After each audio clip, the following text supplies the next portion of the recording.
এই সংসারে সব থেকে বেশি কঠিন কাজ কোনটা? কেউ বলবেন যুদ্ধ করা, কেউ বলবেন ধন অর্জন করা, আবার কেউ বলবেন জ্ঞান অর্জন করা সব থেকে বেশি কঠিন। এবার প্রত্যেক ব্যক্তির নিজস্ব অভিজ্ঞতা আছে, আর সেই অনুসারে তার নিজস্ব একটা উত্তর আছে। সাধারণভাবে দেখতে গেলে এই সংসারে সব থেকে কঠিন হলো তপস্যা করা, অর্থাৎ সব কিছু ত্যাগ করে তপস্যায় নিজেকে বিলীন করে দেওয়া। এবার এর থেকে বেশি কঠিন এই সংসারে আর কি বা হতে পারে? এই সংসারে, এই সমাজে, নিজের পরিবারের মধ্যে থেকেও ধৈর্য ধরে সামনে অগ্রসর হওয়া, এটা হলো সব থেকে কঠিন কাজ। কারণ যখন আপনি তপস্যা করেন তখন সেখানে আপনার ধৈর্য ভাঙার মতো কেউ থাকেন না, না কোনো বন্ধু, না কোনো আত্মীয়, না কোনো শত্রু, কেউ না। কিন্তু যখন আপনি এই সমাজে, এই পরিবারে থাকেন, কোনো না কোনো ব্যক্তি এসে আপনার ধৈর্যের বাঁধ ভেঙে দেওয়ার ক্ষমতা রাখেন। তারা আপনার ধৈর্যের বাঁধ ভেঙে দেয়, আর কখনো কখনো তারা অনিচ্ছাকৃতভাবেই সেটা করে থাকেন। কারণ তাদের মানসিকতা আপনার থেকে আলাদা, তাদের কর্ম আপনার থেকে আলাদা, তাদের দৃষ্টিভঙ্গি আপনার থেকে আলাদা, জীবন যাপন আপনার থেকে আলাদা। সেক্ষেত্রে আপনি ধৈর্যচ্যুত হন, প্রসন্নতা আপনার থেকে ছিনিয়ে নেওয়া হয়। সেই জন্য এই সংসারে, এই পরিবারের থেকেও ধৈর্য ধরে সামনে অগ্রসর হওয়া কোনো পর্বতের শিখরে গিয়ে তপস্যা করার থেকেও অনেক বেশি কঠিন। আর যে ব্যক্তি এই সমাজেই, এই পরিবারে, সেই সকল মানুষের মধ্যে থেকে গিয়েও ধৈর্য ধরে অগ্রসর হতে থাকেন, যারা এই কাজটা শিখে নিতে পারেন, তারাই কিন্তু জীবনে আনন্দ লাভ করতে পারেন। এই ধৈর্যই শেষে আপনার জীবনে প্রসন্নতা বহন করে আনবে। তাই ধৈর্য ধরে জীবনের পথে অগ্রসর হন, আর আমার সাথে ভালোবেসে বলুন, রাধা রাধা। এই জীবনে তিনটি গুরুত্বপূর্ণ শব্দ আছে যা বোঝা আমাদের কাছে খুব গুরুত্বপূর্ণ, এবং এই তিনটি শব্দের নিজস্ব অর্থ আছে।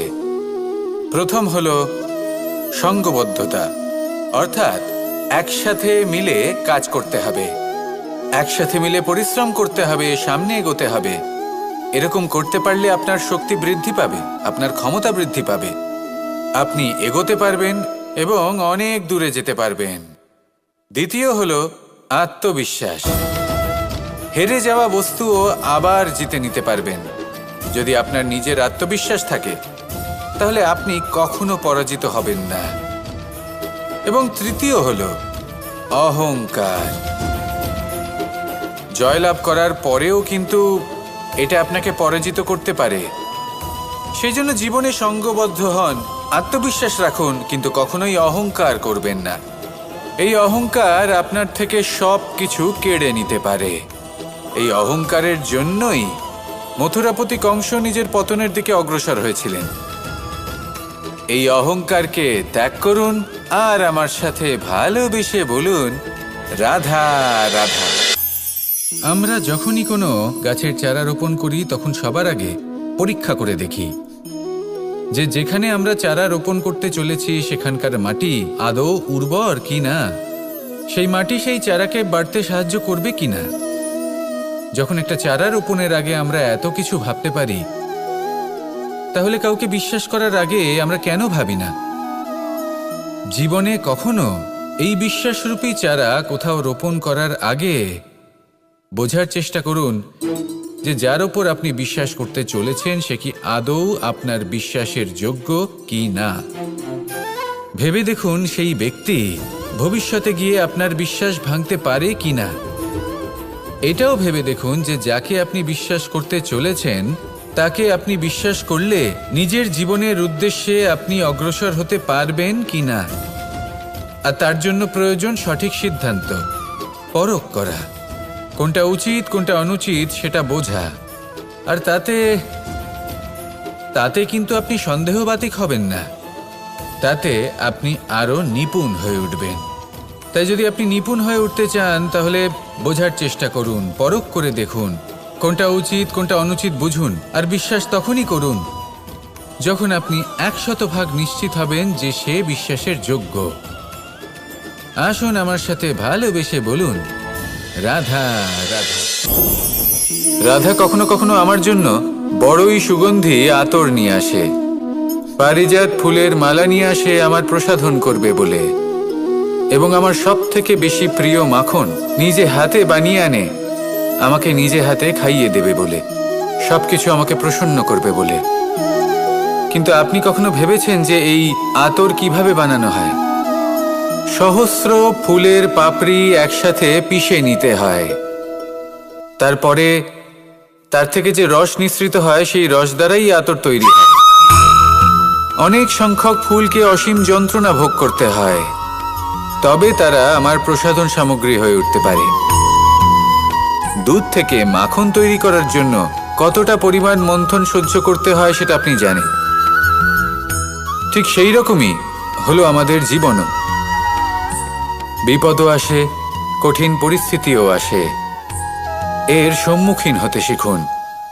মনে রাখবেন, আপনি হলেন সেই দুধ যাকে মন্থন সহ্য করতে হবে মাখন হয়ে ওঠার জন্য।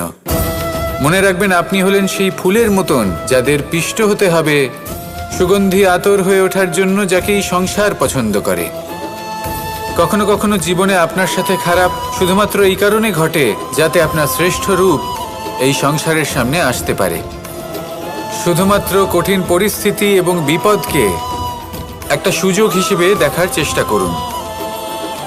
আপনার জন্য এই সংসার বদলে যাবে, সংসারকে দেখার দৃষ্টিভঙ্গি পাল্টে যাবে, আপনার ভাগ্য পাল্টে যাবে, আর এই মন প্রসন্ন হয়ে বলবে, রাধা রাধা। পাশা নামক এই খেলাটি আপনারা নিশ্চয়ই খেলেছেন, না খেলে থাকলে দেখেছেন, আর যদি দেখেও না থাকেন তাহলে নিশ্চিত রূপে শুনেছেন। মহাভারতের এই মহাযুদ্ধ কোথাও না কোথাও এই পাশা নামক খেলার কারণে হয়েছিল। পাশার এই বিচিত্র খেলা, দান, এইসবের কারণে কেউ নিজের মাথায় রাজ মুকুট পরিধান করেছিলেন, আবার সেখানে পরাজিত হওয়ার জন্য কাউকে বনবাসও ভোগ করতে হয়েছিল। কিন্তু এই খেলা সমাপ্ত হওয়ার পরে সমস্ত ঘুঁটি আর এই পাশার ছক একই পুটলিতে স্থান পেল। এটাই হলো আমাদের জীবন। এই সংসারে আমরা জয় পরাজয়ের বিষয়ে এতটাই ভাবি, এত চিন্তা করি যে এই জীবনের খেলার আনন্দটাই উপভোগ করতে পারি না। আর অবশেষে কি হয়? কেউ জয়ী হন, কেউ পরাজিত হন, কিন্তু দুজনেই একই স্থানে পৌঁছে যান। প্রত্যেক ব্যক্তি মৃত্যুর পরে একটি নির্দিষ্ট স্থানেই পৌঁছতে বাধ্য, কিন্তু ততক্ষণ এই জীবন, এই খেলা, তার আনন্দ উপভোগ করুন। এই সংসারে সেই ব্যক্তি শ্রেষ্ঠ স্থানে পৌঁছতে পেরেছেন যিনি এই সংসারকে প্রকাশ প্রদান করেছেন, যিনি কখনো জয় পরাজয় এ বিষয়ে ভাবেননি, শুধু এই জীবনের খেলার আনন্দ উপভোগ করেছেন। এটাই আপনিও করুন, আর আমার সাথে ভালোবেসে বলুন, রাধা রাধা। প্রত্যেক মানুষ নিজের জীবনে দুঃখ অনুভব করেন। প্রত্যেকের দুঃখ আলাদা হতে পারে। কারোর মনে এই দুঃখ থাকে যে সে তার বাবা মায়ের সব ইচ্ছে পূরণ করতে পারেননি। কেউ এটা ভেবে দুঃখ পান যে সে চিরকাল সদাচার করেছেন, সৎকর্ম করেছেন, কিন্তু তাও তাকে দুরাচারী বলে মনে করা হয়। কেউ এটা ভেবেও দুঃখ পান যে তার সামনে যে ব্যক্তি রয়েছেন তার চোখে তিনি শত্রু হয়ে উঠেছেন বা দুষ্ট হয়ে উঠেছেন, যেখানে তিনি হয়তো কোনো অনুচিত কাজই করেননি। এবার এই সমস্ত বিষয় নিয়ে ভেবে নিজের ব্যক্তিত্ব নিয়ে সন্দেহ প্রকাশ করবেন না। যদি নিজের ব্যক্তিত্ব নিয়ে কোনো সন্দেহ থেকে থাকে তাহলে কর্ম সংক্রান্ত প্রশ্ন করুন যে আপনি যা করেছেন তাতে কি উচিত ছিল, কি অনুচিত ছিল। যেটা প্রয়োজন সেটা এটা বোঝার যে আপনার অন্তর্মন, আপনার বিবেক আপনাকে কি বলছে, আর আপনার অন্তর্মন আর আপনার বিবেক আপনাকে যেটা করতে বলবে শুধু সেটাই করুন। আর তারপরে এই সংসার কি বলবে, কি ভাববে সেসব নিয়ে ভাবতে যাবেন না, কারণ এই সংসার তো ঈশ্বরকেও প্রশ্ন করে থাকে, ঈশ্বরকেও দোষী মনে করে।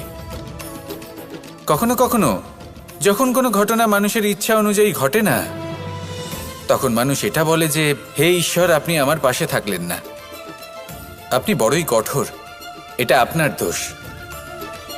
যেখানে বেশিরভাগ সময় হয়তো সে নিজেই নিজের কর্মফল ভোগ করছে। আর কখনো কখনো ঈশ্বর হয়তো তার জন্য আরো ভালো কোনো পরিকল্পনা করে রেখেছেন, কিন্তু মানুষ সেটা বুঝতে পারে না। তাই দিনের শেষে যেটা প্রয়োজন সেটা হলো নিজের মনের কথা বুঝতে হবে।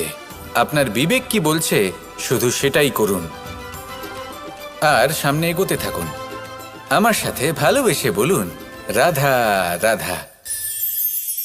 পরিবর্তন, এটা হলো সৃষ্টির অমূল্য নিয়ম।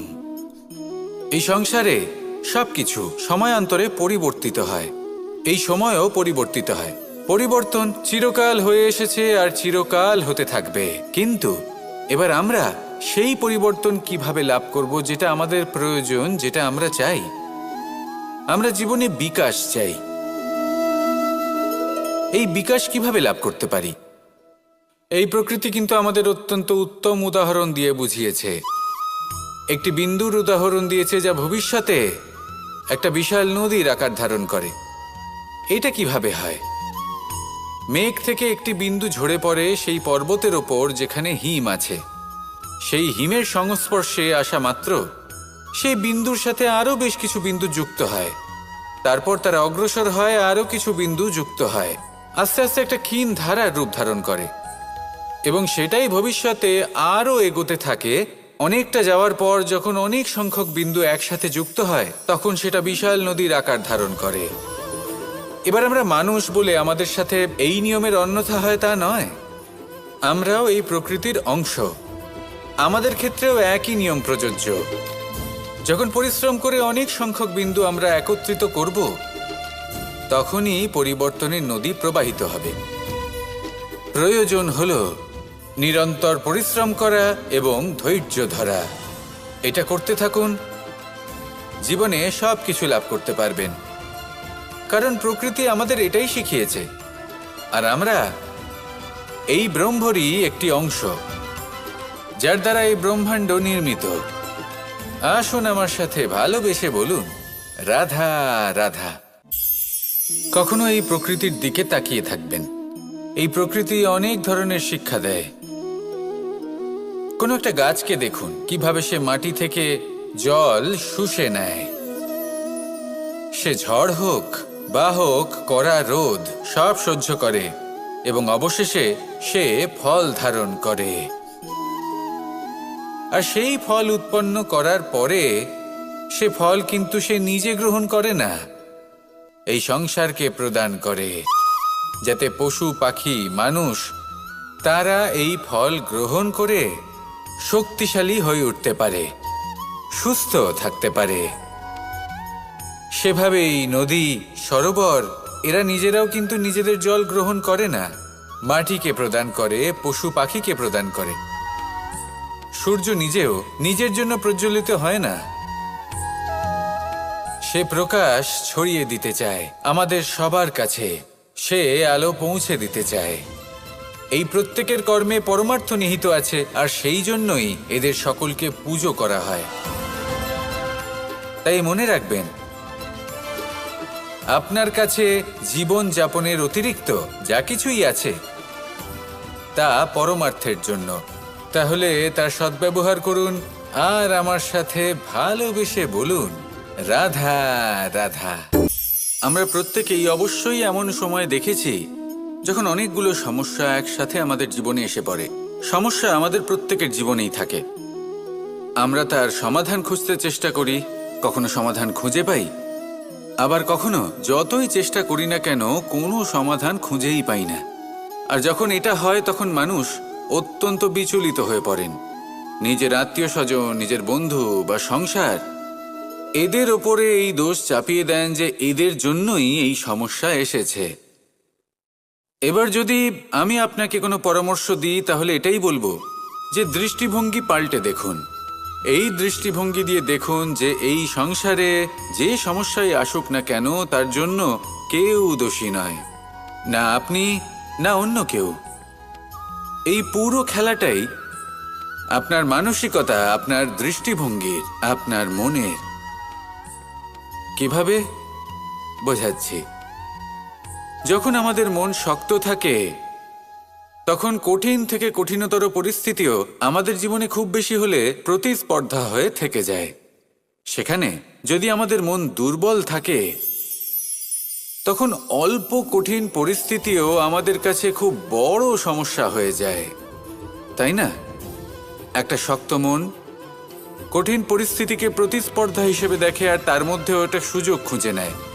আমাদের শুধু এটাই করতে হবে। এই সংসারে অন্য কাউকে দোষী মনে করলে আপনার সমস্যা দূর হয়ে যাবে না। সেই জন্য এই সংসারকে দোষ দেওয়ার বদলে এই সমস্যার মূলে চলে যান, সেটাকে বুঝুন, নিজের এই মনকে শক্ত করে তুলুন। যদি আপনার মন শক্তিশালী হয়, তাহলে এই সংসারে অনেক বড় বড় কঠিন থেকে কঠিনতর পরিস্থিতিও যদি আসে, আপনার জীবনে যতই বড় বড় সমস্যা আসুক না কেন, আপনার লক্ষ্য লাভে বাধা দিতে পারবে না। আসুন আমার সাথে ভালোবেসে বলুন, রাধা রাধা। আমরা সবাই পাথর দেখেছি, পর্বতও দেখেছি, শুকনো পাতাও দেখেছি, শ্যামল বনানীও দেখেছি। কখনো ভেবেছেন পাথরের অস্তিত্ব কিন্তু ততক্ষণ পর্যন্ত যতক্ষণ সে পর্বতের গায়ে আটকে থাকে। যখন সেই পর্বত থেকে সেই পাথর ভিন্ন হয়ে যায় ও নিজের অস্তিত্ব হারিয়ে ফেলে। আস্তে আস্তে কখনো পাথর কেটে বা কখনো পিষ্ট হয়ে সেই পাথর আস্তে আস্তে মাটিতে পরিণত হয় এবং পূর্ণরূপে নিজের অস্তিত্ব হারিয়ে ফেলে। এটাই পাতার সাথেও হয়। এই পাতা যতক্ষণ গাছের ডালের সাথে যুক্ত ততক্ষণ তার অস্তিত্ব থাকে। যখনই ডাল থেকে বিচ্ছিন্ন হয়, সেও নিজের অস্তিত্ব হারিয়ে ফেলে। আর এটাই আমাদের সাথেও হয়। যতক্ষণ আমরা নিজেদের আপনজনের সাথে যুক্ত থাকি, আমাদের অস্তিত্ব বজায় থাকে। যখন আপনজনদের সাথে সম্পর্ক ছিন্ন করি, তখন আমরাও আমাদের অস্তিত্ব হারিয়ে ফেলি। এবার এই সংসারের প্রত্যেক ব্যক্তি স্বতন্ত্র থাকতে চান, আর অনেক ব্যক্তি স্বতন্ত্র থাকবেন বলে আপনজনদের দূরে করে দেন আর তাদের সাথে এই সম্পর্ক ছিন্ন করেন। এটা কি সত্যি প্রয়োজন?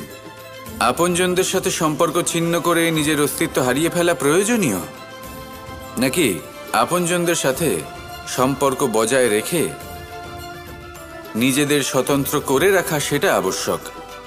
নির্বাচন আপনারই। আসুন আমার সাথে ভালোবেসে বলুন, রাধা রাধা। আপনি কি কখনো নৌকা যাত্রা করেছেন? করে না থাকলেও নিশ্চয়ই দেখেছেন যে এই জল যা নিজের অন্তরে সব কিছু সমাহিত করে নিতে পারে, এই নৌকা সেই জলের ওপরেই ভেসে থাকে। নদীর স্রোত কাটিয়ে সে সামনে অগ্রসর হয়। কিন্তু যদি এই নৌকায় কোনো ছিদ্র হয়, তাহলে কিন্তু সেই নৌকা ডুবে যাবে। আর এতে কোনো তফাৎ হবে না যে সেই ছিদ্র ছোট নাকি বড়, নৌকা ডুবে যাবে। এই ছিদ্র হলো আমাদের জীবনে আমাদের অপগুণ, আমাদের দোষ, আমাদের বিকার। কখনো এটা ভাববেন না যে এই দোষ খুবই ছোট, এতে কিছুই যাবে আসবে না। না, সেই ছোট দোষ, সেই ছোট বিকার যদি সেটাকে শুধরে না নেন, তাহলে সেটা আপনাকে আপনার পতনের দিকে নিয়ে যাবে। শেষ পর্যন্ত এটা আপনার ওপর নির্ভরশীল যে আপনি কি চান। আপনার জীবনের এই নৌকা এভাবেই ডুবে যেতে দেখবেন, নাকি নিজেকে শুধরে নিয়ে সেই নৌকার সেই ছিদ্রটাকে ভরিয়ে তুলতে চাইবেন? নির্বাচন আপনার। আসুন আমার সাথে ভালোবেসে বলুন, রাধা রাধা। জল, জলই পৃথিবীতে বেঁচে থাকার জন্য আবশ্যক তো বটেই, কিন্তু এই জল আমাদের একটা অত্যন্ত গুরুত্বপূর্ণ শিক্ষা প্রদান করে। কখনো এই জলকে দেখেছেন? যে পরিস্থিতিতেই এই জল প্রবাহিত হোক না কেন, এর উপর যা কিছুই প্রভাব থাকুক না কেন, এর পথে যতই বাধা আসুক না কেন, তার মধ্যে থেকে ও নিজের পথ ঠিক বের করে নেয়, কিন্তু নিজের প্রবাহ থামতে দেয় না, ক্রমাগত অগ্রসর হতে থাকে। সেরকমই একটা শিক্ষা যেটা আমরা জল থেকে পেয়ে থাকি, তা হলো এটা: আমরা যখন জলের দিকে তাকাই তখন আমরা নিজের প্রতিবিম্ব দেখি, স্পষ্টভাবে দেখতে পাই। কিন্তু তখনই দেখতে পাই যখন এই জল শান্ত থাকে, স্থির থাকে। যদি এই জল অশান্ত হয়ে থাকে, স্থির না হয়, তাহলে আমরা এতে নিজের প্রতিবিম্ব দেখতে পাই না। এটাই আমাদের মনের সাথেও হয়ে থাকে। যখনই জীবনে কোনো সংকট আসে, যদি আমরা শান্ত মনে, স্থির মনে সিদ্ধান্ত নিই, তাহলে সেটা এমন একটা শীতল সিদ্ধান্ত হবে যেটা আমাদের ভবিষ্যৎকে একটা শ্রেষ্ঠ স্থানে নিয়ে যাবে। যদি এই মন অশান্ত হয়, বিচলিত হয়, পীড়িত হয়, দুঃখিত হয়ে থাকে, রুষ্ট হয়ে থাকে, তাহলে অনেক সময় আমরা এমন সিদ্ধান্ত নিই যেটা আমাদের জন্য অনুচিত প্রমাণিত হয়। যখন আপনি ক্রুদ্ধ ছিলেন বা দুঃখের বশে ছিলেন, তখন অনেক সময় হয়তো এমন সিদ্ধান্ত নিয়েছেন যেটার জন্য ভবিষ্যতে আপনি অনুশোচনা করেছেন। এবার দেখুন, এই আবেগগুলো থেকে আমরা পালাতে পারবো না, কিন্তু এই আবেগগুলো আপনার ওপর কতটা প্রভাব ফেলবে সেটা আমরা অবশ্যই ঠিক করতে পারি। এই মনকে আমরা নিয়ন্ত্রণ করতে পারি। এটাই করুন, চিন্তা করুন, এই মনকে শান্ত রাখুন, স্থির হতে চেষ্টা করুন, আর তারপরে সিদ্ধান্ত নিন। আসুন আমার সাথে ভালোবেসে বলুন, রাধা রাধা। এই সংসারে ভৌতিক বস্তুরও নিয়তি আছে। যারাই এই সংসারে আসে বা উৎপন্ন হয়, তারা কিছুমাত্র সময় পর্যন্তই এখানে থাকতে পারে, আর তারপরে সেও লুপ্ত হয়ে যায়, অর্থাৎ সে নিজেও এই পঞ্চমহাভূতে সমাহিত হয়ে যায়। আমাদের সাথেও ঠিক এটাই হয়। সেই জন্যই ঈশ্বর দ্বারা প্রদত্ত এই উপহারের বিষয়ে ভাবুন, এই জীবনের বিষয়ে ভাবুন। ঠিক যেমন বিশ্বাস ভঙ্গ হলে কোনো ব্যক্তি আমাদের কাছে অপরিচিত হয়ে যান, ঠিক সেরকমই শেষ নিঃশ্বাস ত্যাগের পর এই শরীরও আমাদের কাছে পরই হয়ে যায়। তাই এই শরীর থাকাকালীন শ্রেষ্ঠভাবে একে সদ্ব্যবহার করুন, এই জীবনে শ্রেষ্ঠ কর্ম করুন। আর এই জীবনকে শ্রেষ্ঠভাবে যাপন করার জন্য কিছু কথা বোঝা প্রয়োজনীয়। যদি আপনি কারোর প্রশংসা করেন, তাহলে পূর্ণ হৃদয় দিয়ে করুন। যদি আপনি হস্তক্ষেপ করে থাকেন, তাহলে মস্তিষ্ক দ্বারা করুন। যদি আপনি সমীক্ষা করেন, তাহলে বিবেক দ্বারা করুন। যদি আপনি ধন অর্জন করতে চান, তাহলে নীতি অনুসারে চলুন। যদি জীবনযাপন করতে চান, তাহলে রীতি মেনে করুন। আর যদি ঈশ্বরের ভজন করতে চান, তাহলে ভক্তিভাব নিয়ে করুন। শুধু এই কথা মনে রাখবেন যে আপনার এই জীবন কিন্তু অনিশ্চিত কাল পর্যন্তই আছে। কতক্ষণ আছে সেটা কেউ জানে না। তাই কিছু মুহূর্ত যেটা যাপন করতে আমরা এখানে এসেছি, সেখানে ক্রোধ, অহংকার, ঈর্ষা, এইসব আবেগের কি গুরুত্ব বলুন তো? এগুলো ত্যাগ করুন। মানুষকে ক্ষমা করতে শিখুন, আস্তে আস্তে বিশ্বাস করতে শিখুন। এই সংসারে নিঃস্বার্থভাবে প্রেম করতে শিখুন, আর সবার মধ্যে আনন্দ বিতরণ করুন। তাই এই সব গুণ যদি আপনি আত্মসাৎ করতে পারেন, তাহলে আপনার জীবনে শুধু আনন্দ এবং আনন্দই বিরাজমান হবে। আসুন আমার সাথে ভালোবেসে বলুন, রাধা রাধা। এই সংসারে সব থেকে বেশি কঠিন কাজ কোনটা?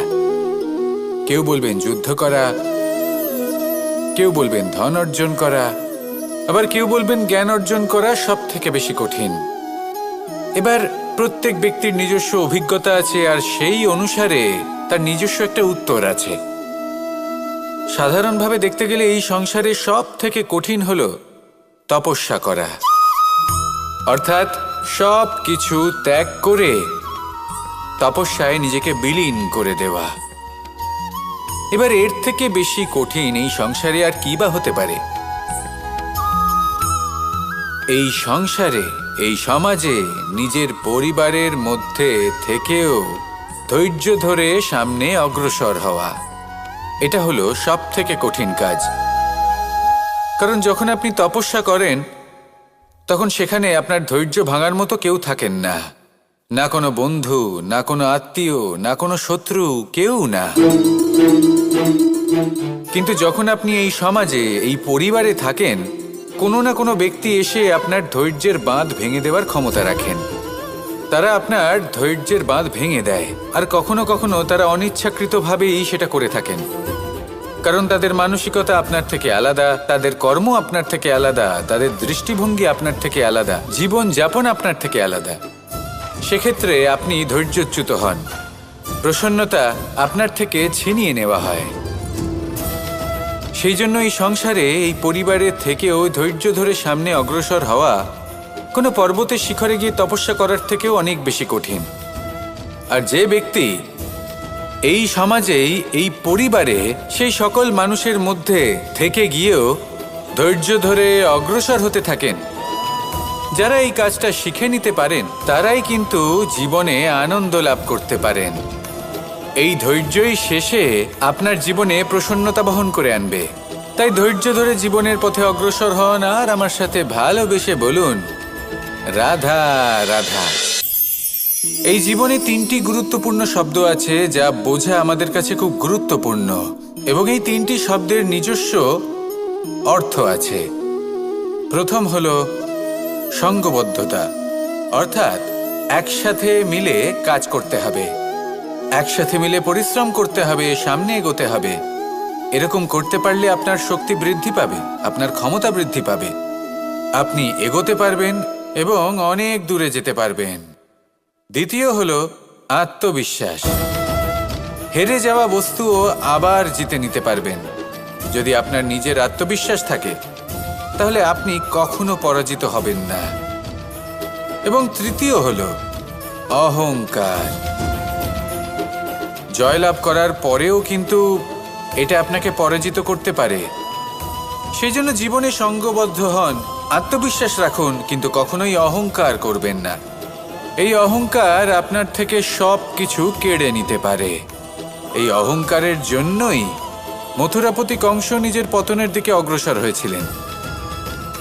এই অহংকারকে ত্যাগ করুন আর আমার সাথে ভালোবেসে বলুন, রাধা রাধা।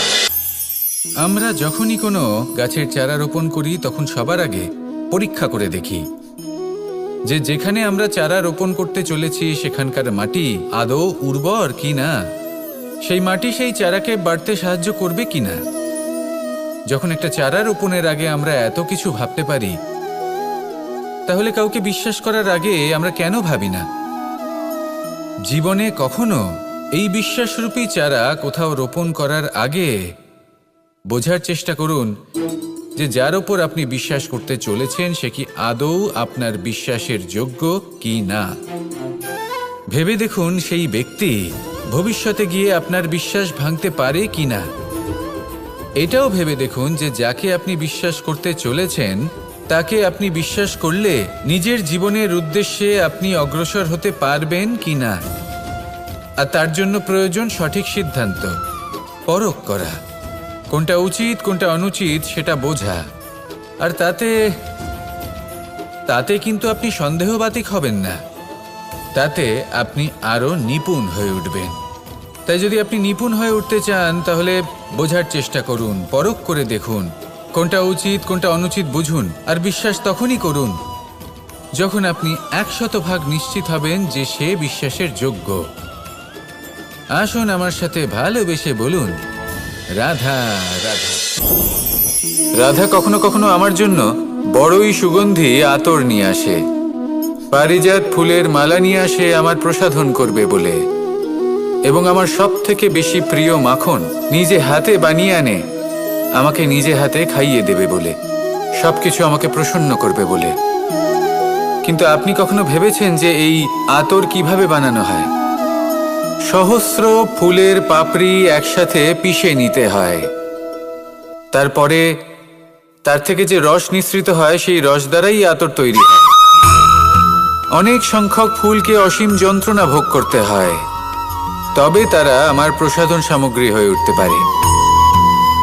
দুধ থেকে মাখন তৈরি করার জন্য কতটা পরিমাণ মন্থন সহ্য করতে হয় সেটা আপনি জানেন।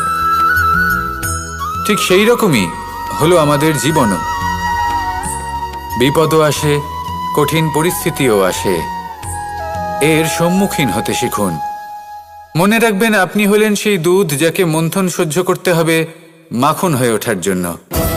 মনে রাখবেন আপনি হলেন সেই ফুলের মতন যাদের পিষ্ট হতে হবে সুগন্ধি আতর হয়ে ওঠার জন্য, যাকে এই সংসার পছন্দ করে। কখনো কখনো জীবনে আপনার সাথে খারাপ শুধুমাত্র এই কারণে ঘটে যাতে আপনার শ্রেষ্ঠ রূপ এই সংসারের সামনে আসতে পারে। শুধুমাত্র কঠিন পরিস্থিতি এবং বিপদকে একটা সুযোগ হিসেবে দেখার চেষ্টা করুন। আপনার জন্য এই সংসার বদলে যাবে, সংসারকে দেখার দৃষ্টিভঙ্গি পাল্টে যাবে, আপনার ভাগ্য পাল্টে যাবে, আর এই মন প্রসন্ন হয়ে বলবে রাধা রাধা। পাশা নামক এই খেলাটি আপনারা নিশ্চয়ই খেলেছেন, না খেলে থাকলে দেখেছেন, আর যদি দেখেও না থাকেন তাহলে নিশ্চিত রূপে শুনেছেন। মহাভারতের এই মহাযুদ্ধ কোথাও না কোথাও এই পাশা নামক খেলার কারণে হয়েছিল। পাশার এই বিচিত্র খেলা, দান, এইসবের কারণে কেউ নিজের মাথায় রাজ মুকুট পরিধান করেছিলেন, আবার সেখানেই পরাজিত হওয়ার জন্য কাউকে বনবাসও ভোগ করতে হয়েছিল। কিন্তু এই খেলা সমাপ্ত হওয়ার পরে সমস্ত ঘুঁটি আর এই পাশার ছক একই পুটলিতে স্থান পেল। এটাই হলো আমাদের জীবন। এই সংসারে আমরা জয় পরাজয়ের বিষয়ে এতটাই ভাবি, এত চিন্তা করি যে এই জীবনের খেলার আনন্দটাই উপভোগ করতে পারি না। আর অবশেষে কি হয়? কেউ জয়ী হন, কেউ পরাজিত হন, কিন্তু দুজনেই একই স্থানে পৌঁছে যান। প্রত্যেক ব্যক্তি মৃত্যুর পরে একটি নির্দিষ্ট স্থানেই পৌঁছতে বাধ্য, কিন্তু ততক্ষণ এই জীবন, এই খেলা, তার আনন্দ উপভোগ করুন। এই সংসারে সেই ব্যক্তি শ্রেষ্ঠ স্থানে পৌঁছতে পেরেছেন যিনি এই সংসারকে প্রকাশ প্রদান করেছেন, যিনি কখনো জয় পরাজয় এ বিষয়ে ভাবেননি, শুধু এই জীবনের খেলার আনন্দ উপভোগ করেছেন। এটাই আপনিও করুন আর আমার সাথে ভালোবেসে বলুন রাধা রাধা। প্রত্যেক মানুষ নিজের জীবনে দুঃখ অনুভব করেন। প্রত্যেকের দুঃখ আলাদা হতে পারে। কারোর মনে এই দুঃখ থাকে যে সে তার বাবা মায়ের সব ইচ্ছে পূরণ করতে পারেননি। কেউ এটা ভেবে দুঃখ পান যে সে চিরকাল সদাচার করেছেন, সৎকর্ম করেছেন, কিন্তু তাও তাকে দুরাচারী বলে মনে করা হয়। কেউ এটা ভেবেও দুঃখ পান যে তার সামনে যে ব্যক্তি রয়েছেন তার চোখে তিনি শত্রু হয়ে উঠেছেন বা দুষ্ট হয়ে উঠেছেন, যেখানে তিনি হয়তো কোনো অনুচিত কাজই করেননি। এবার এই সমস্ত বিষয় নিয়ে ভেবে নিজের ব্যক্তিত্ব নিয়ে সন্দেহ প্রকাশ করবেন না। যদি নিজের ব্যক্তিত্ব নিয়ে কোনো সন্দেহ থেকে থাকে তাহলে কর্ম সংক্রান্ত প্রশ্ন করুন যে আপনি যা করেছেন তাতে কি উচিত ছিল, কি অনুচিত ছিল। যেটা প্রয়োজন সেটা এটা বোঝার যে আপনার অন্তর্মন, আপনার বিবেক আপনাকে কি বলছে, আর আপনার অন্তর্মন আর আপনার বিবেক আপনাকে যেটা করতে বলবে শুধু সেটাই করুন। আর তারপরে এই সংসার কি বলবে, কি ভাববে সেসব নিয়ে ভাবতে যাবেন না, কারণ এই সংসার তো ঈশ্বরকেও প্রশ্ন করে থাকে, ঈশ্বরকেও দোষী মনে করে। কখনো কখনো যখন কোনো ঘটনা মানুষের ইচ্ছা অনুযায়ী ঘটে না, তখন মানুষ এটা বলে যে হে ঈশ্বর, আপনি আমার পাশে থাকলেন না, আপনি বড়ই কঠোর, এটা আপনার দোষ। যেখানে বেশিরভাগ সময় হয়তো সে নিজেই নিজের কর্মফল ভোগ করছে, আর কখনো কখনো ঈশ্বর হয়তো তার জন্য আরো ভালো কোনো পরিকল্পনা করে রেখেছেন, কিন্তু মানুষ সেটা বুঝতে পারে না। তাই দিনের শেষে যেটা প্রয়োজন সেটা হলো নিজের মনের কথা বুঝতে হবে। আপনার বিবেক কি বলছে শুধু সেটাই করুন আর সামনে এগোতে থাকুন। আমার সাথে ভালোবেসে বলুন রাধা রাধা। পরিবর্তন, এটা হলো সৃষ্টির অমূল্য নিয়ম।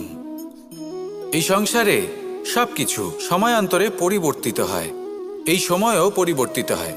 পরিবর্তন চিরকাল হয়ে এসেছে আর চিরকাল হতে থাকবে, কিন্তু এবার আমরা সেই পরিবর্তন কিভাবে লাভ করব যেটা আমাদের প্রয়োজন, যেটা আমরা চাই। আমরা জীবনে বিকাশ চাই। এই বিকাশ কিভাবে লাভ করতে পারি?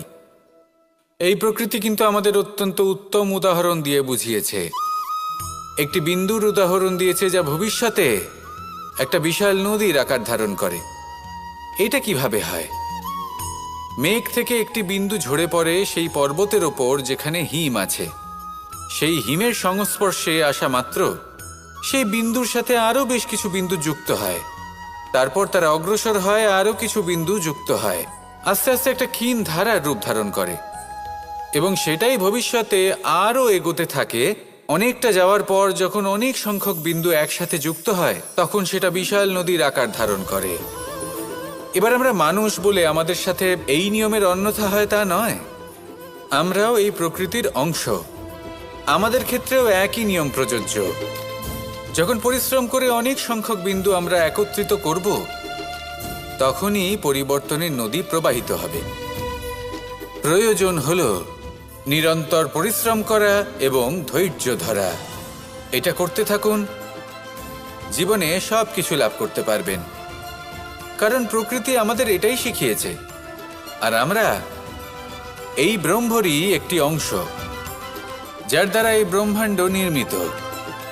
আসুন আমার সাথে ভালোবেসে বলুন, রাধা রাধা। কখনো এই প্রকৃতির দিকে তাকিয়ে থাকবেন। এই প্রকৃতি অনেক ধরনের শিক্ষা দেয়। কোনো একটা গাছকে দেখুন কিভাবে সে মাটি থেকে জল শুষে নেয়। সে ঝড় হোক বা হোক কড়া রোদ সব সহ্য করে এবং অবশেষে সে ফল ধারণ করে। আর সেই ফল উৎপন্ন করার পরে সে ফল কিন্তু সে নিজে গ্রহণ করে না, এই সংসারকে প্রদান করে, যাতে পশু পাখি মানুষ তারা এই ফল গ্রহণ করে শক্তিশালী হয়ে উঠতে পারে, সুস্থ থাকতে পারে। সেভাবেই নদী, সরোবর এরা নিজেরাও কিন্তু নিজেদের জল গ্রহণ করে না, মাটিকে প্রদান করে, পশু পাখিকে প্রদান করে। সূর্য নিজেও নিজের জন্য প্রজ্বলিত হয় না, সে প্রকাশ ছড়িয়ে দিতে চায় আমাদের সবার কাছে, সে আলো পৌঁছে দিতে চায়। এই প্রত্যেকের কর্মে পরমার্থ নিহিত আছে, আর সেই জন্যই এদের সকলকে পুজো করা হয়। তাই মনে রাখবেন, আপনার কাছে জীবন যাপনের অতিরিক্ত যা কিছুই আছে তা পরমার্থের জন্য। তাহলে তার সদ্ব্যবহার করুন আর আমার সাথে ভালোবেসে বলুন, রাধা রাধা। আমরা প্রত্যেকেই অবশ্যই এমন সময় দেখেছি যখন অনেকগুলো সমস্যা একসাথে আমাদের জীবনে এসে পড়ে। সমস্যা আমাদের প্রত্যেকের জীবনেই থাকে। আমরা তার সমাধান খুঁজতে চেষ্টা করি, কখনো সমাধান খুঁজে পাই, আবার কখনো যতই চেষ্টা করি না কেন কোনো সমাধান খুঁজেই পাই না। আর যখন এটা হয় তখন মানুষ অত্যন্ত বিচলিত হয়ে পড়েন। নিজের আত্মীয় স্বজন, নিজের বন্ধু বা সংসার এদের ওপরে এই দোষ চাপিয়ে দেন যে এদের জন্যই এই সমস্যা এসেছে। এবার যদি আমি আপনাকে কোনো পরামর্শ দিই তাহলে এটাই বলবো যে দৃষ্টিভঙ্গি পাল্টে দেখুন। এই দৃষ্টিভঙ্গি দিয়ে দেখুন যে এই সংসারে যে সমস্যায় আসুক না কেন তার জন্য কেউ দোষী নয়, না আপনি না অন্য কেউ। এই পুরো খেলাটাই আপনার মানসিকতা, আপনার দৃষ্টিভঙ্গির, আপনার মনের। কিভাবে বোঝাচ্ছি? যখন আমাদের মন শক্ত থাকে তখন কঠিন থেকে কঠিনতর পরিস্থিতিও আমাদের জীবনে খুব বেশি হলে প্রতিস্পর্ধা হয়ে থেকে যায়। সেখানে যদি আমাদের মন দুর্বল থাকে তখন অল্প কঠিন পরিস্থিতিও আমাদের কাছে খুব বড় সমস্যা হয়ে যায়, তাই না? একটা শক্ত মন কঠিন পরিস্থিতিকে প্রতিস্পর্ধা হিসেবে দেখে আর তার মধ্যে ওটা সুযোগ খুঁজে নেয়। আমাদের শুধু এটাই করতে হবে। এই সংসারে অন্য কাউকে দোষী মনে করলে আপনার সমস্যা দূর হয়ে যাবে না। সেই জন্য এই সংসারকে দোষ দেওয়ার বদলে এই সমস্যার মূলে চলে যান, সেটাকে বুঝুন, নিজের এই মনকে শক্ত করে তুলুন। যদি আপনার মন শক্তিশালী হয় তাহলে এই সংসারে অনেক বড় বড় কঠিন থেকে কঠিনতর পরিস্থিতিও যদি আসে, আপনার জীবনে যতই বড় বড় সমস্যা আসুক না কেন আপনার লক্ষ্য লাভে বাধা দিতে পারবে না। আসুন আমার সাথে ভালোবেসে বলুন, রাধা রাধা। আমরা সবাই পাথর দেখেছি, পর্বতও দেখেছি, শুকনো পাতাও দেখেছি, শ্যামল বনানীও দেখেছি। কখনো ভেবেছেন পাথরের অস্তিত্ব কিন্তু ততক্ষণ পর্যন্ত যতক্ষণ সে পর্বতের গায়ে আটকে থাকে। যখন সেই পর্বত থেকে সেই পাথর ভিন্ন হয়ে যায় ও নিজের অস্তিত্ব হারিয়ে ফেলে। আস্তে আস্তে কখনো পাথর কেটে বা কখনো পিষ্ট হয়ে সেই পাথর আস্তে আস্তে মাটিতে পরিণত হয় এবং পূর্ণরূপে নিজের অস্তিত্ব হারিয়ে ফেলে। এটাই পাতার সাথেও হয়। এই পাতা যতক্ষণ গাছের ডালের সাথে যুক্ত ততক্ষণ তার অস্তিত্ব থাকে। যখনই ডাল থেকে বিচ্ছিন্ন হয়, সেও নিজের অস্তিত্ব হারিয়ে